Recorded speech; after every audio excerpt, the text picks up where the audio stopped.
Being Puppycat is a new Netflix series. That's kind of interesting. I am reviewing this as season one, not season two. That like I've seen certain reviews list this as season two, but I'll explain why that's bullshit to review it like that.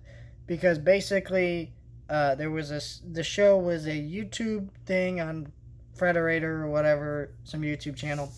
I watched it and I was very confused by it because it was listed as like, hey, season one, and I looked up, okay, where's the rest of it?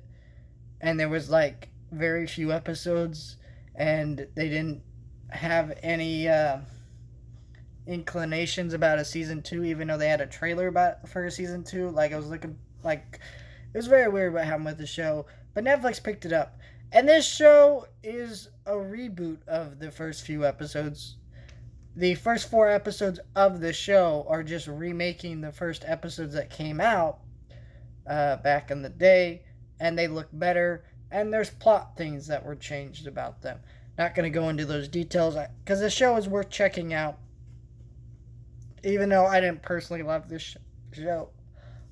This is a fun show though.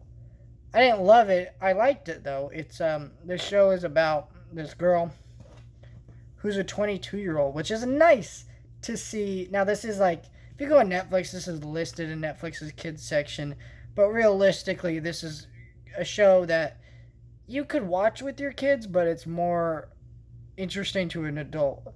And I would say that because the main character is 22 years old and trying to figure out her life and relationships, and that's kind of what this show is about. Is figuring out who you are, and there's weird sci-fi adventures through these different things, very weird other worlds and things like that, and that's what's fun about it. And you got this weird cat dog looking thing that's a fun character. All this is really fun. This is a fun, calming show. The music's really sweet. I really love the score to it.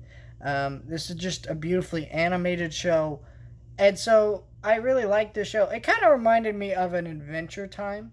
And what I mean by that is you have such a weird, bizarre world and cast of characters, but on the ground level, there are some very relatable themes about like growing up and whether or not violence is the right answer, other things like that Adventure Time dealt with. And not necessarily that this show deals with those same themes, but I'm just pointing out some of the themes that Adventure Time dealt with. This show's more about like responsibility, how do you make money, these types of things that adults deal with. And that's what's kind of fun about this show. It feels like an adult version of Adventure Time. Because Adventure Time was still a kid show at the end of the day, even though that became less and less true over time. But I'm just saying, like, this show is clearly more aimed at adults, and it's a fun show.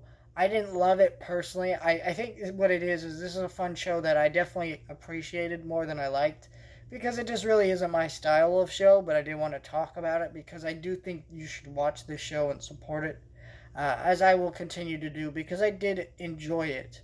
I just didn't love it like everybody else is doing with this show, but it's a worth a check out. There's about 16 episodes right now. Each of them are like 30 minutes, or around 25, 27 minutes long. They're sweet. They're sincere. They come from a place of heart, and you can tell that through just the vibe and tone of this show. And I just really liked it, and I think it's worth a check out.